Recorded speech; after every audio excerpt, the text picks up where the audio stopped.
The Denver Broncos could unleash a secret weapon against the Tennessee Titans.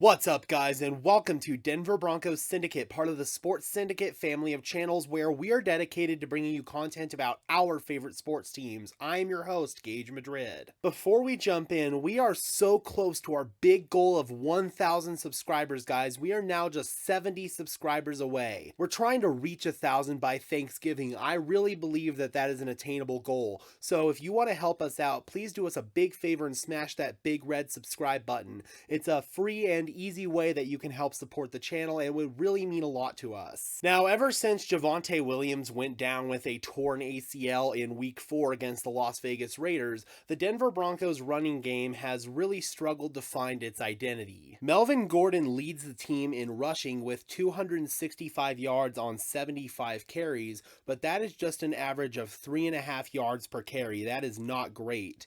He's also fumbled 3 times and lost 2 fumbles, so obviously that's the main reason why he is no longer the team's main back. After that, the team's second leading rusher is still Javonte Williams, and he hasn't played since Week 4. Since Javonte's injury, the Broncos' lead back has been Latavius Murray. He's carried the rock 37 times for 136 yards, just an average of 3.7 yards per carry. Mike Boone was also sprinkled in there before he suffered a high ankle sprain against the New York Jets, and he was actually the Broncos' most productive rusher in terms of yards per carry with 5.5 on 15 carries for 82 yards. Now, ever since Pookie went down, it's just been a revolving door for the Broncos at running back. Melvin Gordon has been benched and elevated back to the starting role and benched again.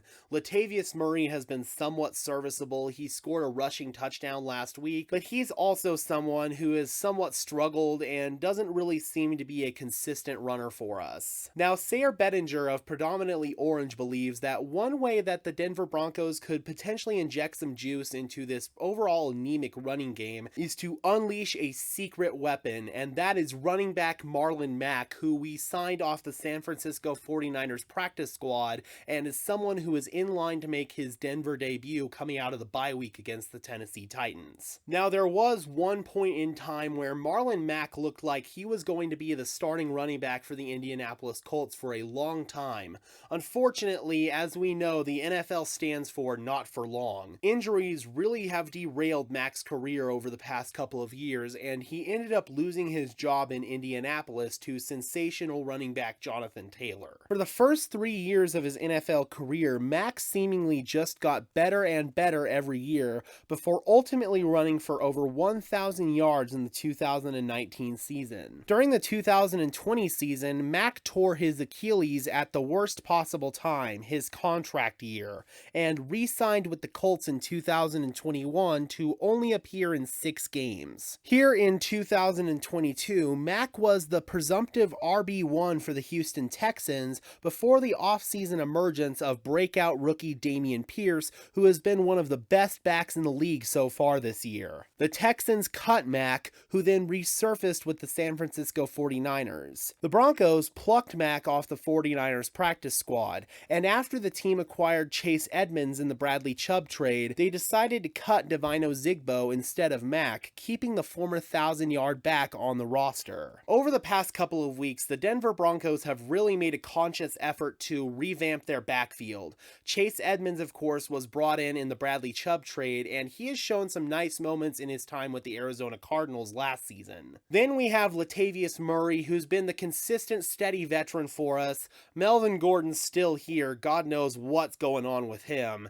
And then there's the wild card in Marlon Mack. Generally, running backs coming off of torn Achilles don't fare well after the injury, and that unfortunately has been the case so far for Marlon Mack. Obviously, it's pretty hard when you get beat out for a starting role by a potential Rookie of the Year candidate in Dameon Pierce, and it was also pretty hard when he went to San Francisco, where he was buried behind guys such as Jeff Wilson, who now, ironically enough, took his place in Miami, as well as Elijah Mitchell and Christian McCaffrey after they traded for him. Mack now has a real shot to make an impact here in Denver, and thus far, Chase Edmonds has been pretty disappointing during his time with the Miami Dolphins this season. Maybe a change of scenery and going back out west to Denver was what he needed, but I'm not sure what we're going to get with Chase Edmonds. Between him and Marlon Mack, I feel that one of these guys is going to have to step up for us. Personally, I hope it's Mack because he really does have some explosive run ability, or at least he did prior to his Achilles injury. I'm curious, Broncos country, who do you think is going to step up as the team's RB1 this season? Drop those comments down below, I would love to hear from you. Be sure to leave a like on this video, as well as subscribe and ring the bell so these videos appear in your notification feed. And while you're at it, be sure to follow me on Twitter at Gage Madrid NFL for even more Broncos coverage. And for now, this has been another episode of Denver Broncos Syndicate. I am your host, Gage Madrid, saying peace out and let's ride.